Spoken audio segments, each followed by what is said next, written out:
18 సంవత్సరాల తర్వాత రాహుకేతుల రాశిలో మార్పు రావటం వల్ల తులా రాశి వారికి ఎలాంటి శుభాశుభాలు ఇవ్వబోతున్నారు, ఏ రెమెడీస్ మనం చేసుకుంటే అద్భుతంగా ఉంటుంది ఏమిటి అన్నది చూద్దామండి.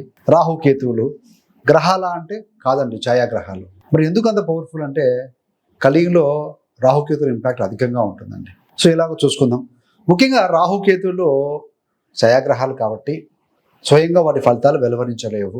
ఏ రాశిలో ఉంటే ఆ రాశి ఫలితాన్ని, ఏ నక్షత్రం మీద ఉంటే కనుక ఆ నక్షత్ర ఫలితాన్ని, ఏ గ్రహంతో కలిసి ఉంటే ఆ గ్రహ ఫలితాన్ని, ఏ గ్రహం కనుక వారి దృష్టితో చూస్తూ ఉంటే వారి ఫలితాన్ని, ఇలా 4 రకమైన ఫలితాలు ఇస్తూ ఉంటారండి. మరి ఏ రాశికి వెళ్ళబోతున్నారు?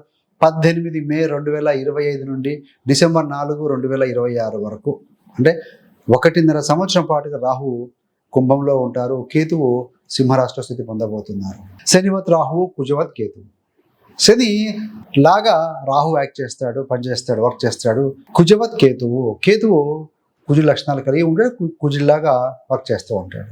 మరి రాహుకి హ్యాపీ రాశి అండి. ఎందుకనంటే ఈ యొక్క శని రాశి మూల త్రికోణ రాశి శనికి, అందులో మిత్రుల రాశి కాబట్టి సో అందుకని ఈ రాశిలో కంఫర్ట్గా ఫీల్ అవుతూ ఉంటారు. సరే, తులా రాశి వారికి 5వ స్థానంలో రాహు. 5వ స్థానం అంటే ఏంటి?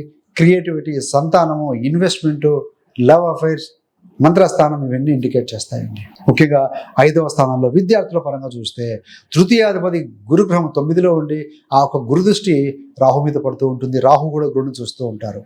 నెగిటివ్ వైపు పోకుండా టెక్నాలజీ వైపు పాజిటివ్గా అవుట్కమ్ ఇచ్చే అవకాశం ఉంది. ఎందుకంటే గురుదృష్టి ఉంది, శుభగ్రహ దృష్టి ఉంది కాబట్టి విద్యార్థులు ఐటీ, టెక్నాలజీ, డాక్టర్స్, ఎందుకంటే ఈ రాశిలో ఏముంటుంది, శతభిష నక్షత్రం కూడా ఉంటుంది, రాహు నక్షత్రమే అది. సో అందులో ఉంటారు కాబట్టి డాక్టర్స్ బాగా ఇన్నోవేటివ్గా ఉంటారు, రాణించగలుగుతారు. ఇంజనీరింగ్ వైపు అన్నప్పుడు ఏంటంటే టెక్నాలజీ యూజ్ చేసుకోవడం, ఏఐ టెక్నాలజీ, ఆర్టిఫిషియల్ ఇంటెలిజెన్స్ వాడుకోవడం, ChatGPT అని డిఫరెంట్ టూల్స్ వాడుకోవడం.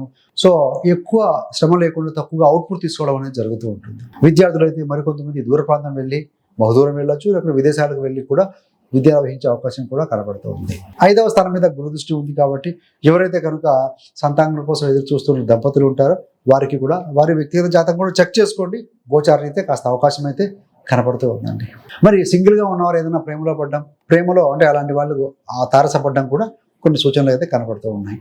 అప్పుడప్పుడు 6వ స్థానానికి 9లో ఉండి చూస్తూ ఉన్నారు కాబట్టి దూరంలో ఉన్న లవర్స్ ఎవరైతే ఉంటారో కమ్యూనికేషన్లో పోట్లాడుకుంటూ ఉంటారు. So but it is good for them. Investment పరంగా చూస్తే రాహు ఈ యొక్క శుక్రరాశికి, బుధరాశి అంటే మిథునానికి, ఈ యొక్క తులారాశికి కోణంలో ఉంటారు. బుధ, శుక్ర, రాహు మంచి ఫ్రెండ్స్ అండి. కాబట్టి ఏంటంటే మీరు చేసే ఇన్వెస్ట్మెంట్ అది క్రిప్టో కరెన్సీ లేకపోతే స్టాక్ మార్కెట్ ఏదైనా కొంత లాభాన్ని దారితీసే అవకాశం కనపడుతూ ఉంది. ఏది ఏమైనా ఇవన్నీ కూడా రిస్క్తో కూడుకున్న వ్యవహారాలు కాబట్టి డిస్క్లైమర్గా భావించండి. ఎక్స్పర్ట్స్ యొక్క సలహాల మేరకు ముందుకు వెళ్ళండి, ఇన్వెస్ట్ చేసుకోండి.